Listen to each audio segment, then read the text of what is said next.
皆さん、こんにちは。脳梗塞リハビリセンターの福田です。これはリハビリセンターのマークです。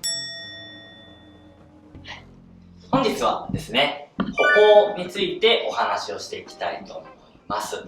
歩くときなんですけれども、どうしても脳卒中の肩麻痺、後遺症があると足を引きずる場面っていうのが出てきます。何よりやはり足首をですね、このように上げたり下げたりすること、特に上げることが難しくなってくる方が非常に多いです。ですので、歩かれるときによくかかとからつきましょうとか、歩く最中の時に足首が下がってしまって足をすってしまうような歩きになったりとか、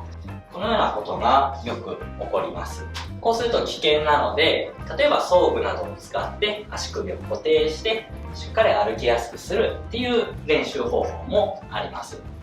本日はそれに加えてご自宅でできるリハビリを一つご紹介したいと思います。それはですね、足首を下げる練習、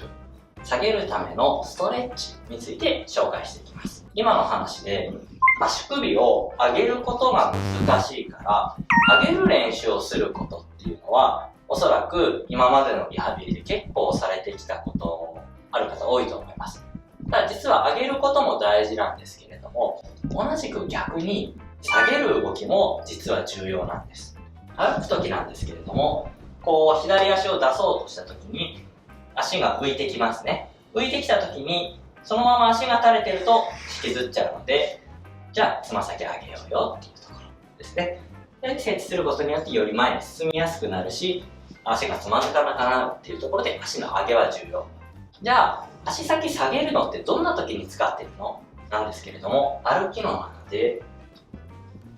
ここです。足を出す瞬間なんですけれども、この足を出す瞬間ってかかとが浮いている場合が多いですよね。これが実は非常に大事なポイントで、かかとが浮いていることによってスッと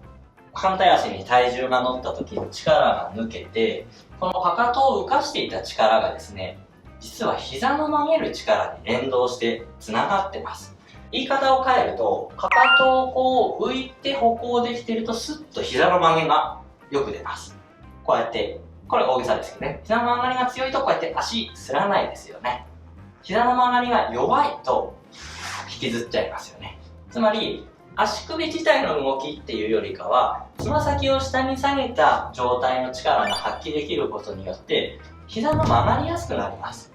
そういう意味で足がつまずきづらくなります。ですので、この姿勢が取れるっていうことは実は結構重要だったりします。足がつまずきやすい場合とか、やっぱりリハビリの中でこの足先を上げなきゃいけないっていうところの意識はどうしても強くなりがちなので、練習することはもちろんとても大切なんですけれども、上げよう上げようっていう意識する場合が多いと思います。そうすると何が起こるかっていうと、足首を上げる筋肉っていうのは無法爪の前側についてまして、この前側の筋肉が働くことによって足首のここがちょっと動いてます。もりっとなりますね。こういうところに意識が向いていると結構力が強まってくります。関節運動が起こらないにしてもぎゅーっと硬くなったりすることがあるんですね。こちらが硬くなると何が起こるかっていうと、この逆方向の下に下げる動きがやりづらくなります。実は下に下げるときって筋肉がね、ここから紐のように走ってるんですけれども、この筋肉の紐がですね、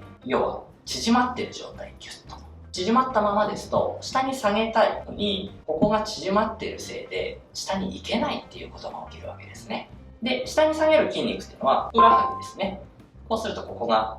ポリって動いてると思います。裏の筋肉が働きます。ですので、ここの筋肉をしっかり働かせるためには、ここのつま先上げる側のすねの前側の筋肉が柔らかくないとうまく使えないよということです。結構足の引きずられる場合っていうのは、どうしても力もこもりやすくてですね、ここが硬くなっている場合が多いです。ここを柔らかく伸ばしていくようなことをご紹介していきたいと思います。まずやり方なんですけれども、片足を乗せると、ちょっとできればこういう姿勢まで持っていけるといいです。ここまで上げて不安定な場合は、ベッドの上に足を乗せた状態で上半身を起こして、こういうような状態とかを作ってみてください。触ると硬いすねの骨があります。で、すねの骨がここにバーッとあって、それの下側、上側じゃなくて下側の筋肉とか皮膚とか、こうさすってあげるような感じで、まずさすってあげましょう。ぐーっと膝小僧の下ぐらいからすねの骨の下側をさすってあげます。で、こう触っていくと皮膚がグニグニグニと動きやすくなったり、パツンと突っ張って皮膚が動かないところもあります。全体的に皮膚がグニグニグニグニと動くようになってくるところまで続けてください。足首ぐらいまでやっていただければいいかなと思います。で、次に何をするかっていうと、今度は足の甲の部分ですね。甲の部分を持ってぐっとつま先を下げる方向にぐーっと持っていきます。で、指先とかもしっかり曲げてあげてください。そうするとちょっとこの辺が張ったりする感覚ってあるかもしれません。こういう形で張ってしっかり下に下げやすい状態に持っていくっていうような形ですね。このようなことをされると、足首を下に下げる動きをするときにここの筋肉の張りの邪魔がなくなるので、ちょっと下に下げやすくなりますので、しっかりと歩くときにかかとが浮いて次の足を出すときにつながってきます。上げるのももちろん大事ですけれども、こういった逆方向も実はとっても大事だということです。もう一つポイントを伝えますと、実はこうすることによって逆に上げやすくもなります。これなんでかと言いますと、力入れるときって筋肉がギュッと縮まるってことですよね。つまり縮む余地があるとちゃんと力を入れやすいってことになります。常に筋肉が縮こまっていると、もう縮こまっているのでこれ以上縮こまるっていうことが難しくなるんですね。筋肉をしっかり伸ばした状態っていうのを経験することによって、伸ばした状態だと縮めるゆとりってありますよね。そういう形で逆に足を上げる動きもやりやすくなってきますので、一石二鳥というわけです。これを練習するときに注意があることは、日頃歩くときとかに足首がギュッと固まってしまって、かかとがこうやって浮いてしまうような方の場合は、このコンディショニングというよりかちょっと別の練習が必要になりますので、ご注意ください。